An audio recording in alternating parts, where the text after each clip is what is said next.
Thank you everybody again for joining us today. I'm very excited to be sharing the findings from our community-based renewable energy report, Beyond Sharing, How Communities Can Take Control of Renewable Power. Just as a bit of an overview, we're going to talk a little bit about how much community-based renewable energy there is, how much community renewable energy we have in the United States, what we're using for our definition of community renewable energy, because there's a lot of different concepts out there, why it is that we might want some community-based renewable energy, what are the barriers, common barriers, and the ways that we have busted those barriers, and also offering up what we consider to be somewhat of a gold standard, or at least some principles that we can use to consider the development of community renewable energy. So I like to start off with a question for most of my presentations, just to make sure folks are engaged and give you a chance to switch between those 2 or 3 different tabs that you have open. And the first question is, what portion of U.S. renewable energy is community-based? And there will be some options that will pop up here. Rebecca will open the poll, and you can pick from those options. We'll give folks a few seconds to respond. Man, if only the election returns from our political elections, state and federal, came in this fast, it would be a much more satisfying election day.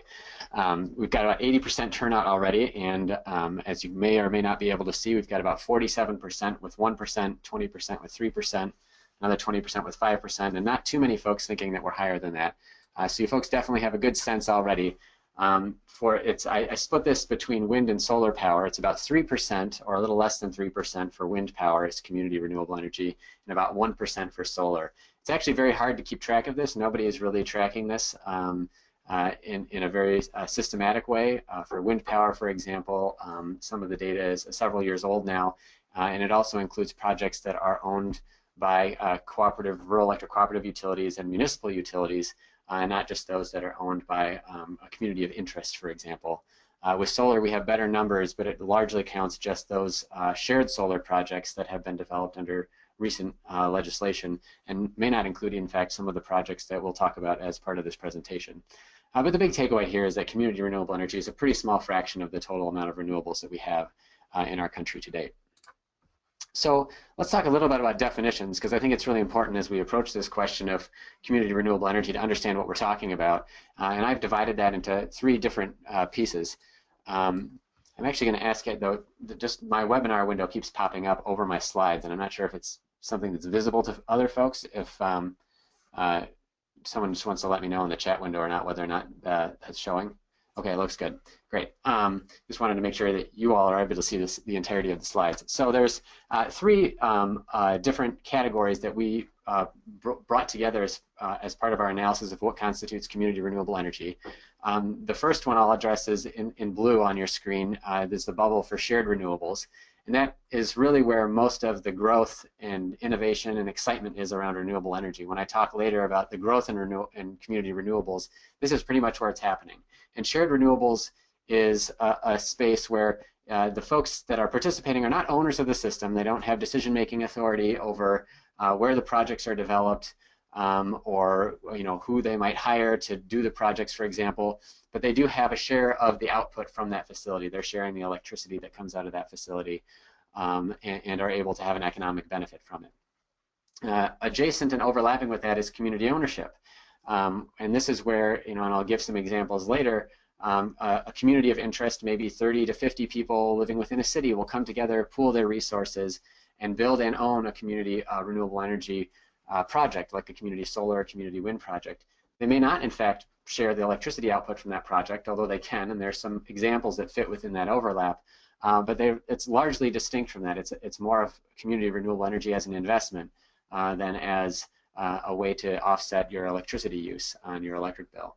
And then what I also included, and it's something that's not necessarily in your traditional definition of community renewable energy, is this notion of group purchasing. And again, that you have here is a notion of individual ownership. So you may be familiar with DC Sun or the work of Community Power Network or the Solarize programs. All of these work to aggregate together homeowners or even business owners to go out and bulk purchase solar for their own properties. And so it's not community renewable energy in the sense that it's a project that is shared among many people, but it is a collective effort to drive down the price of solar and to buy in together. And so I think it's important to include, even though it doesn't overlap with these other definitions. So with those definitions, I didn't realize I wasn't going to skip those slides. I did want to cover one example of community ownership. We have University Park. We've featured this project in the report, and you can see here a little summary of the project. It was a privately organized LLC of about 30 or 35 members in University Park, Maryland. They installed a solar array on a nearby church. The power is sold directly to the church on a power purchase agreement. And the members benefit by absorbing the federal tax incentives as well as the energy sales to the church in that community. I give some more details on the economics of the project in the report, but this is one of the more sort of traditional concepts of community ownership that we are interested in seeing more development of, but also that have traditionally struggled to develop. We also have Clean Energy Collective, which is an example of the shared renewables, and in fact they're the for-profit company that really has, I think, pioneered the most replicable model across different states for doing shared renewables. They really got their start in Colorado working with rural electric cooperatives who were able to voluntarily work with Clean Energy Collective. And the trick here is, of course, that they avoid many of the barriers that we have to community ownership by having participants simply get bill credits. The for-profit company is able to absorb the tax incentives themselves rather than have to worry about whether or not the participants are able to use them. And they are using a power purchase agreement with the utility in order to sell that electricity and not a net metering scheme. Shared renewables, of course, like Clean Energy Collective has helped to pioneer, are where most of the growth and interest has been in community solar. And I'll talk more about that as we go on. So that kind of covers the definition of community renewables, and I want to talk now about why is it that we care about this notion of doing community renewable energy. Why not just have individual ownership, you know, solar leasing on individual properties, or utility scale renewables. So I always like to start off and offer up one of these sort of big picture visions, and this map I think does that. It's based on 2016 data from the National Renewable Energy Laboratory, and it shows just a tremendous opportunity for every state to capture really 20, 30, even 40% or more of their electricity from rooftop solar alone. And I think the reason that this is so interesting to me is, number one, data that we shared in our Energy Self-Reliance States report back in 2010, a number of years ago, had much lower figures. And so with improved technology, light detecting radar that they're able to do in scanning communities, they've been able to find that there is in fact much more potential for rooftop solar than we've ever seen before. And so there's a lot more opportunity within our communities to do renewable energy. And that leads us to the question, though, what portion of U.S. households can't host solar, would not be able to host solar, even though they might have many neighbors who have sunny rooftops that would allow them to install solar power. So many of you may already be familiar with this figure, having read the report or seen other reports, but let's go head back to the polls and see what folks say in terms of how many folks do we think in the U.S. are not able to do solar on their own rooftop.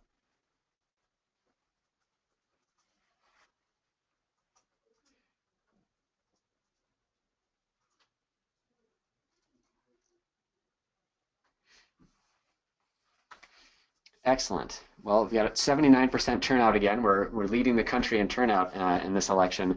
And I also want to point out as well that I just appreciate how many of you are staying engaged with this webinar. I know it's hard sometimes. There's so many competing demands when you're got many things going on. So the results from this here, we've got about very few people think about it's 5%. About 20% say 20% of folks can't host solar, 21% with 40%, 35% with 50%, and 22% at 75%. So a fairly wide range.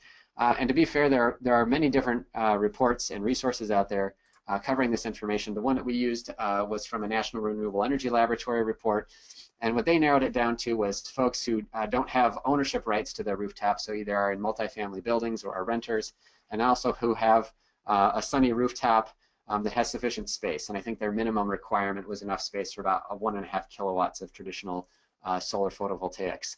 And so it was about 50% of households that can't host solar under those requirements. That does not, of course, include a count of folks who might have the physical space necessary for solar, but not the financial wherewithal to install it. That's a different issue, and one that I'm going to talk about a little bit more later as one of the potential benefits of expanding community renewable energy. So that's one of the big benefits then of community renewables, or one of the reasons we want them, is that we have lots of people who don't have access. Let's talk a little bit about the benefits for community renewable energy. and why it is that we would want to have more development of community renewable energy. So the big one, and I'm going to do this in 4 categories, kind of going from the biggest down to the smallest. The first one is that community renewable energy is, of course, renewable energy. It's wind and solar power. And there are 2 major advantages to these. Number one, there aren't health and environmental costs associated with the generation of electricity with renewables that many of you, of course, are already familiar with. And the second one is reflected in the chart that's shown right now, is that while fuel costs for fossil fuel generated electricity can be very volatile and can also be very high, the fuel cost for the wind and sun and for water power are all free. And if you can't find them there in the chart, it's because they kind of look like the x-axis. They're at 0. So there are big benefits to renewable energy. There are also benefits to distributed renewable energy. So on the top right, you have a photo of a veterinary hospital in the Northeast that has solar on it that will help it have power when the larger grid goes down. But also when we distribute and disperse the generation of our electricity from solar, for example, it reduces the integration costs for the grid system, because while the solar variability might be very high for one specific site, for example on a partly cloudy day when the cloud covers that panel, if those panels are spread out over a large metropolitan area, for example, on a partly cloudy day, the overall variability of the grid will be much less. And that's reflected in this chart. So there are benefits to being renewable, but also to being distributed. The third one is the benefits of being community-based. So being able to invest in a solar array that's not on your own property. Obviously, from the picture there, you can see that, a house in the shade with a large shade tree is not going to be a likely site for solar, because we don't want to encourage people to be cutting down shade trees in order to go solar. And so there are many advantages to folks in that situation to be able to invest in community-based renewables. But the second was that there are economies of scale in the production of electricity from solar. And so in this chart here, it shows from this residential scale, then moving off to the right up to about a 5 megawatt project, there are significant savings in terms of the cost per watt to install those and operate those projects at a distributed scale. And so community scale projects will be able to take advantage of those economies of scale and give people a lower price to participate in the solar economy. So now down to the last item of our benefits of community renewable energy, focusing on community ownership. And we're going to the polls again here with a question about how many times more jobs are created by locally owned projects than non-locally owned ones. And this is an up to question. So up to how many times more jobs are created by locally owned projects based on a survey of the National Renewable Energy Laboratory done a few years ago of wind projects. So it's 1.2 times, 1.5 times, 2 times, 5 times, or 10 times. I just have to do as a side note on technology that for those of you doing webinar presentations yourselves, this poll thing is really cool to watch in progress. We got about 3/4 of folks that voted now. We've got about 44% voting 2 times, and another 40% or so going with 5 to 10 times more jobs created. And the answer to that is 2 times. Up to 2 times the jobs are created from local ownership of wind projects, in particular in this instance, although many of the same economic benefits are true for solar projects. You have up to 3.5 times the local economic impact. And the thing I want to highlight from this infographic that we released a number of years ago is the political popularity. So we hear the phrase NIMBY a lot when we talk about the development of renewable energy. And there's this sort of tension, of course, in the environmental community about, yes, we want wind power and we want solar power, but no, we don't want to have to look at that wind turbine really close to our property. Well, this survey was done of 2 German towns, both with nearby wind power developments, and they went and surveyed residents, and they asked them, how do you feel about having more wind power added in your community? And the difference in the 2 bars is the difference between one community on the top bar the wind project that was nearby was not locally owned, and the one on the bottom, many of the folks that were interviewed were actually part owners of that wind project. And of course, they were then therefore much more enthusiastic about adding additional wind power capacity near their town. And I think this is a really important consideration of community-based renewables, is that, whether you are in this game because it's a climate issue or because it's an economic issue or a clean energy issue, the ability for us to expand rapidly the capacity of renewable energy does depend on having broad political support for that sector of our economy. And when we have community-based renewables, when people have a dollar investment and not just a moral or an ethical investment in renewable energy, it makes them much more excited about expanding it in their particular community. So a good illustration of this is Green Energy Farmers, another project that we featured in the report. We also have done a podcast interview with Randy here, who helped organize many of the projects. It was several private LLCs of Iowa farmers that pooled together their resources to put up these turbines. I'll talk about this a little more later, but they were able to take advantage of a limited time cash grant option for the production tax credit, so that instead of needing to absorb the tax credit and have tax liability, they were given it as cash. That happened for a couple of years between 2009 and 2011. Unfortunately, although we have big benefits from community renewable energy and a lot of opportunity for community renewable energy, there are three major things that still stand in the way of us absorbing or adopting as much community renewable energy as we might like. And the first one is this issue of the federal tax incentives. Federal tax incentives for clean energy are great. They lower the cost for doing clean energy, but for non-taxable entities, they are a headache in terms of the legal and financial organization of your project. So what this chart is doing is looking at the cost of a typical solar installation, either owned by a non-taxable entity, whether that's a city or a cooperative or a nonprofit organization, versus a for-profit company. So the nonprofit entity is shown in the four green bars, and the bar on the right represents that private entity. And the issue here is that, on the very far left, if the non-taxable entity decides to just forego the tax incentives since they're not eligible for them, of course the price of their electricity from their project will be much higher than for that private for-profit entity.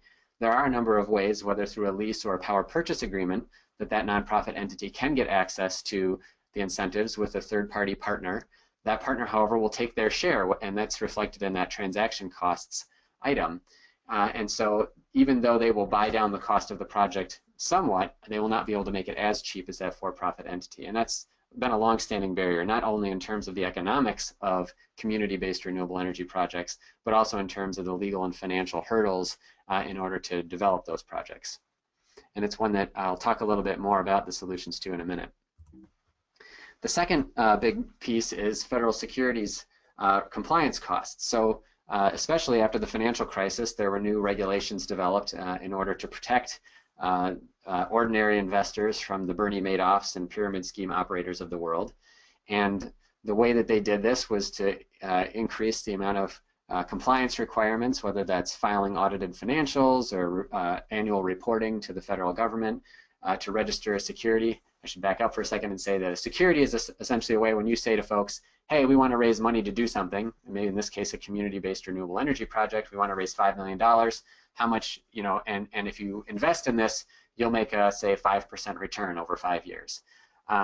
So the issue is that the compliance costs, both legal and financial, for these to offer these securities to raise money to do community-based projects are quite significant. So that for a 25 kilowatt solar project, for example, which is like the University Park project that I mentioned earlier, compliance with this securities law on an annual basis would be as much as 60% of the upfront project cost.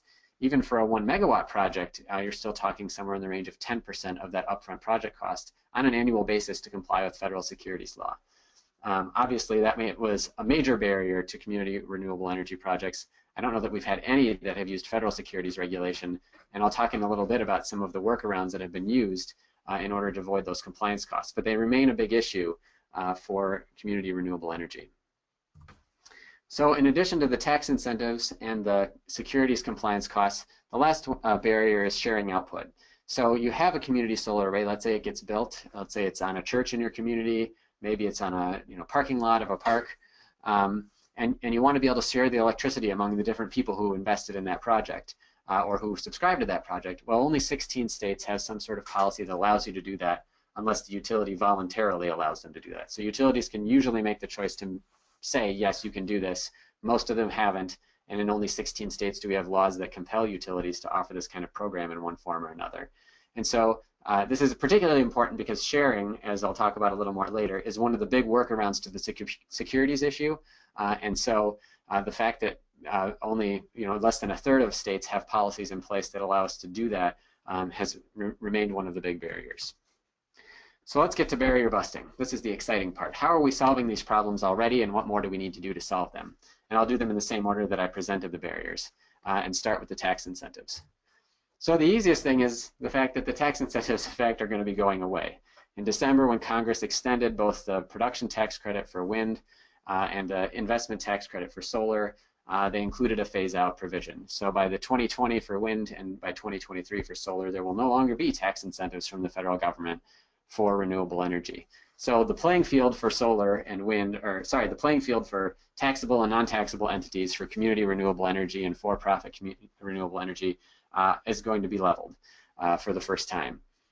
Of course, and I think that many good complaints have been and will continue to be raised about the fact that fossil fuel based energy production still gets a lot of subsidies. So there may not be equity between fossil fuels and renewables here, but we are going to see more equity between community-based projects and organizations and owners and for-profit and traditional for-profit entities. And just to highlight how that could help, South Dakota Wind Partners was a community-based renewable energy wind energy project that was built again during that time period when the production tax credit was available as a cash grant. So at a time when there was parity between community-based non-taxable entities and taxable ones, they were able to organize as part of a larger wind project being built by a rural electric cooperative. A few of the turbines were reserved for the farmers and South Dakota residents that invested in this project, and the power then was sold to the utility on a power purchase agreement. But it just highlights, the advantage. Over 600 owners were able to participate in this project because of the fact that the cash grant allowed for a different way to absorb that tax incentive. So it highlights the importance of parity between community ownership and traditional individual ownership. So the second thing that I think is important in terms of the implications of the expiration of the federal tax incentives is what happens if these transaction costs go away. So this chart here highlighted the inequality between a community-based organization and a for-profit one in terms of developing community renewable energy or any kind of renewable energy project, even if it was just owned, for example, by a city.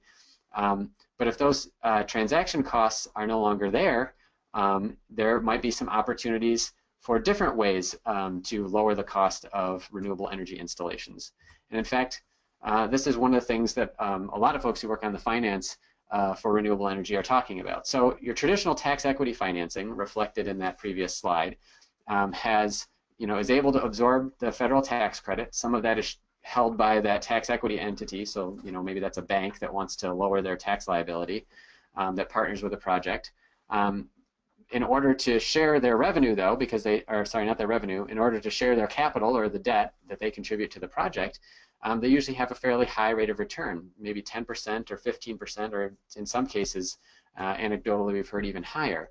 And so that tax equity partner will lend money to the project in exchange for access to the tax credits, but then they're taking some of that for themselves. And so the cost of capital and debt for participating in that project is relatively high, and is generally over like a 10-year term. So if you have, in this example, a solar project built in Tucson, Arizona, the cost of electricity from that project with a tax equity partner is about 11.8 cents per kilowatt hour. So what if the tax credit went away? What if we no longer needed tax equity partners to develop renewable energy? And what if, for example, we could get low-cost loans from institutional investors that are more conservative, expecting modest returns over a longer period of time? So if you went from a 10% cost of capital and debt to 5%, like you might get from institutional investors like pensions, and you were able to borrow that over 20 years, even without the federal tax credit, even you've lost that 30% discount, the cost of solar only goes up by 2.5%, from 11.8 cents to 12.1 cents. And so we actually have a really, I think, important opportunity in the transition away from tax incentives to look at low-cost financing as a replacement for that. It's not going to replace it dollar for dollar. It's not going to remedy the inequity between subsidies for fossil fuels and subsidies for renewable energy, but I think the low-cost financing is going to be a tool that will allow for a level playing field between community-owned renewables and traditional renewable energy development. So that's the opportunity inherent in the phase-out of the federal tax credits. Let's talk about this issue of the securities law. So one of the ways that states have addressed this, and the federal government, so in response to the problems of small developers, community-based developers, and others wanting to do projects and having these significantly increased compliance barriers at the federal level, the federal government passed what was called the Jobs Act. I don't know what the acronym stands for, I apologize, in 2011, that would to make crowdfunding easier. So the idea was lower the compliance thresholds, lower the cost of compliance, and create kind of a safe harbor for small-scale investment that would be able to take money from ordinary folks and to put into local projects. And think of this like Kickstarter projects, except instead of it being a donation, it would be something in which you can expect a return. Well, the Jobs Act passed in 2011, and the rules finally got released in the first quarter of 2016, just a few weeks ago, and are under review. So we may finally see the revisions to the federal law, or the availability of the federal crowdfunding law, soon.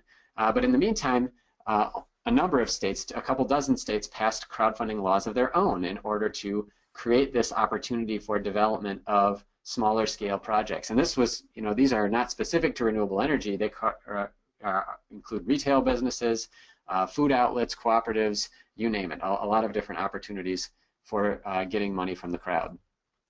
And the basic concept behind these laws is reduced compliance costs, access to ordinary investors, i.e. non-wealthy folks. You would only be able to raise money from people in state. You would generally be limited to an offering of about $1 million or less. So that's about, in today's dollars, maybe 400 to 500 kilowatts of solar, for example. It would not be enough to put up a traditional utility scale wind turbine, but you would be able to solicit online, although usually limited to a particular online portal. So there's this opportunity from both the federal pending crowdfunding rules and state crowdfunding laws to help get around some of these securities barriers. Unfortunately, the New York Times did a report in the summer last year on the crowdfunding laws and found that there had only been 95 successful offers processed across all of the states that had crowdfunding platforms available through June of 2015, and most of those were not renewable energy. Most of them were things like, brew pubs that would be local, or restaurants, or other kinds of local businesses that were either looking to start up or expand. And so, unfortunately, crowdfunding, while it still has a lot of potential, has not really been utilized that much. And in fact, some of the project finance folks at Dorsey and Whitney and at other law firms have already kind of reflected on the federal and the state rules and said that the compliance costs may not be lowered enough for the kind of small-scale projects that we're looking at.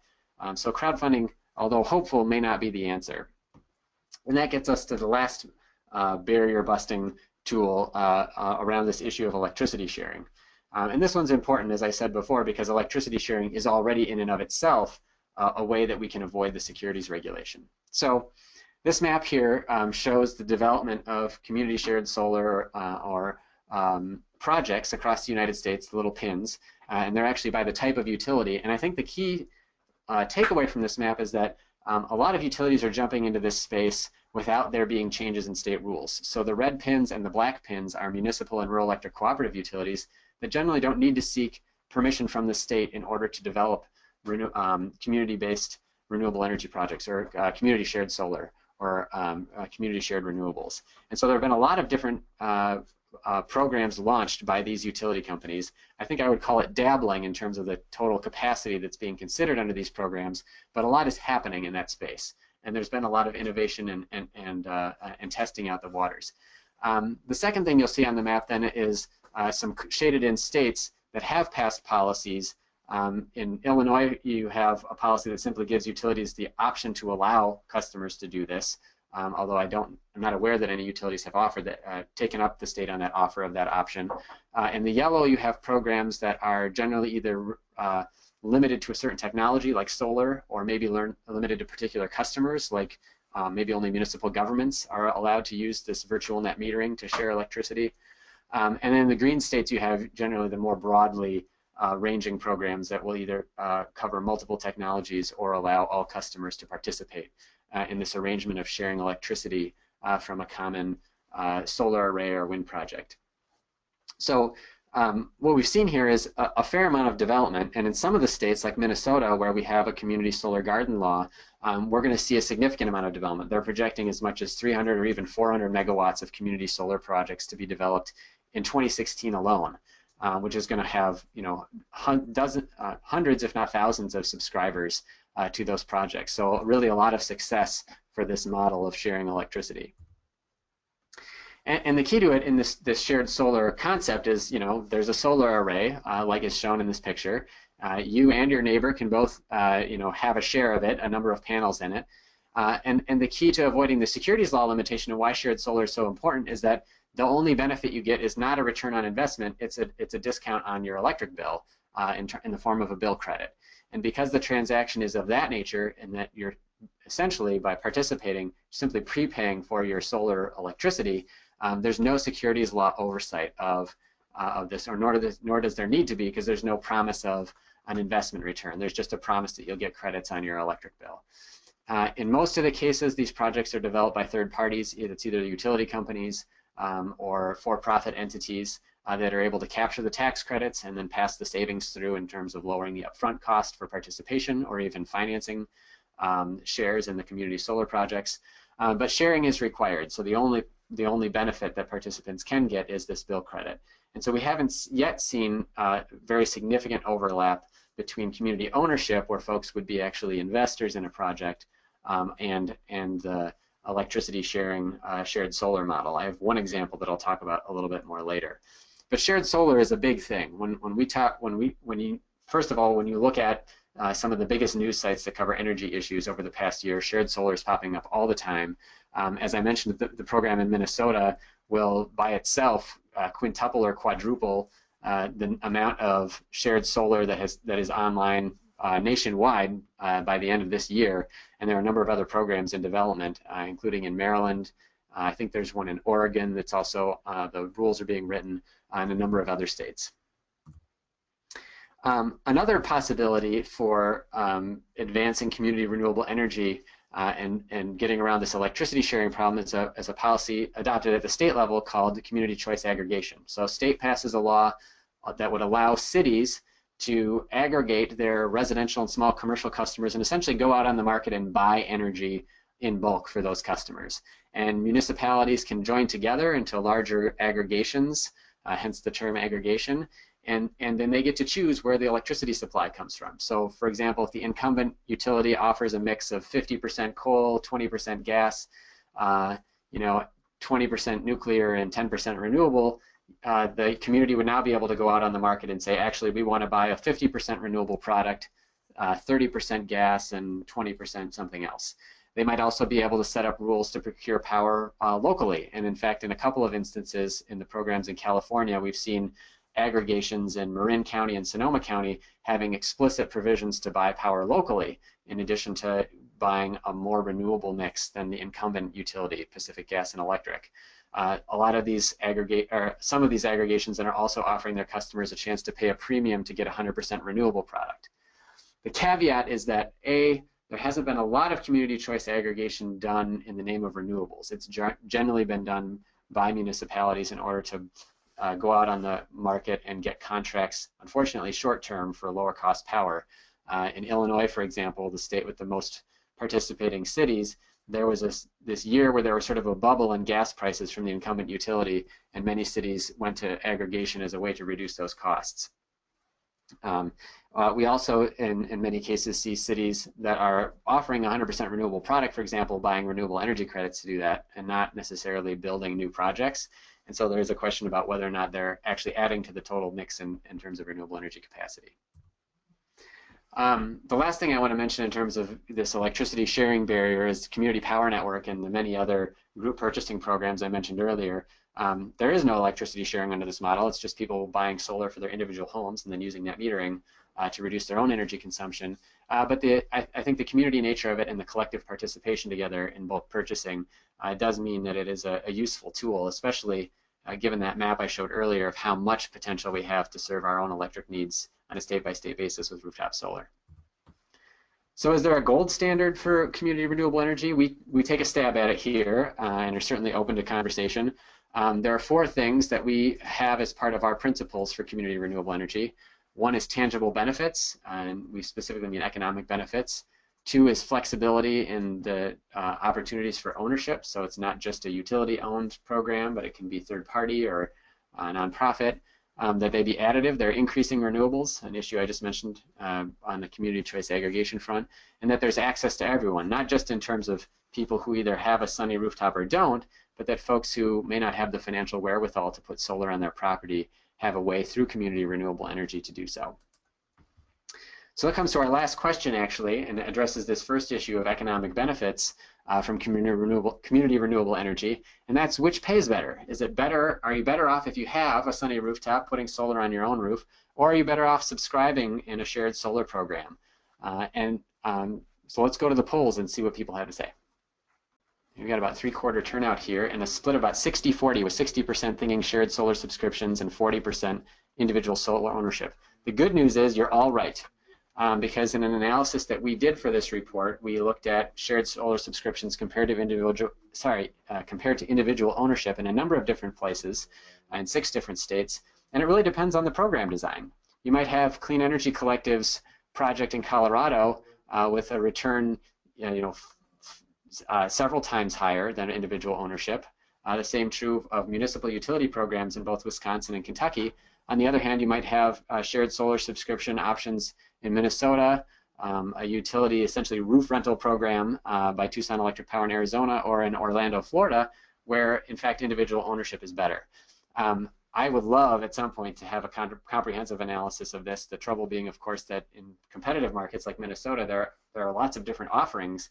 NRG Home Solar, in fact, is only one of those, and it is different as well in the fact that, for participating in the Minnesota program, for example, you have no upfront cost.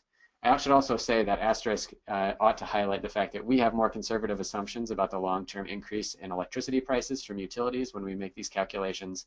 And so it may be that if electric utility prices continue to increase much faster than the long-term historical average, that shared solar would be a better investment.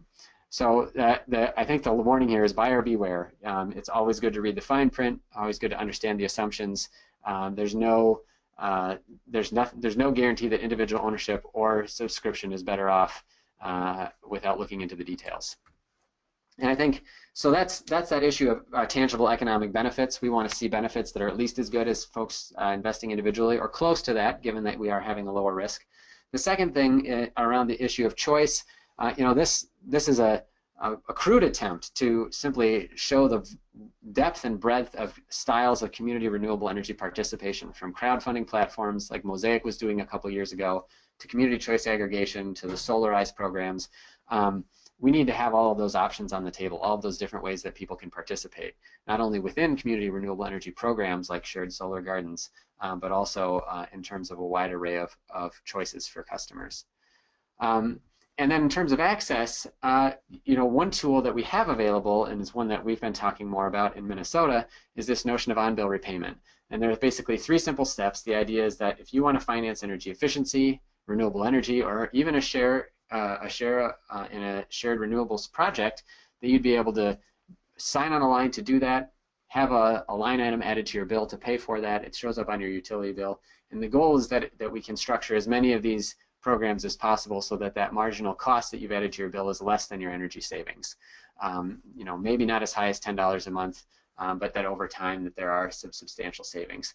And the advantage of these kind of programs is they can be structured in a way to offer access to folks who can't meet traditional creditworthiness, credit scoring barriers that are put up by banks for traditional loans. They also have much lower default rates. I won't go into too much detail, but I just want to say there are tools out there that can be used for this issue of getting access to everyone, not only folks without access to their own rooftop in the example of solar, but also folks who don't have the financial wherewithal. And finally, we also want to see access in terms of more technologies than solar. There's an awful lot of focus on community solar right now, and that's terrific. There was a great history. Community renewables really got its start with wind power. The wind power projects are particularly difficult to develop, but if we can do shared solar, we ought to be able to do community wind. And wind is cheaper than solar in a great deal of the country right now, and it would be a great opportunity. So when we design these community renewable policies, let's keep in mind there are other technologies.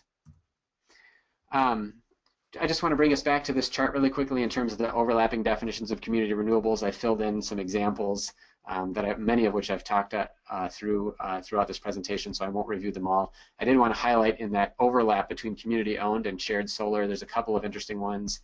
Both cooperatives, Farmers Electric Cooperative in Iowa is a rural electric utility that is doing both its own solar development on behalf of all customers, quote-unquote utility scale, although they're distributed solar projects in terms of their size. but they also have a shared solar program. And so the member owners are actually part owners of the project because it's a cooperative, and yet they're also signing up for individual bill credits. Cooperative Energy Futures is developing a project in Minnesota under our Community Solar Gardens project, and is a non-utility cooperative that will allow members to benefit beyond their shared solar subscription. So I want to leave you with this chart that is based on some projections from the National Renewable Energy Laboratory about the upsides for community renewables.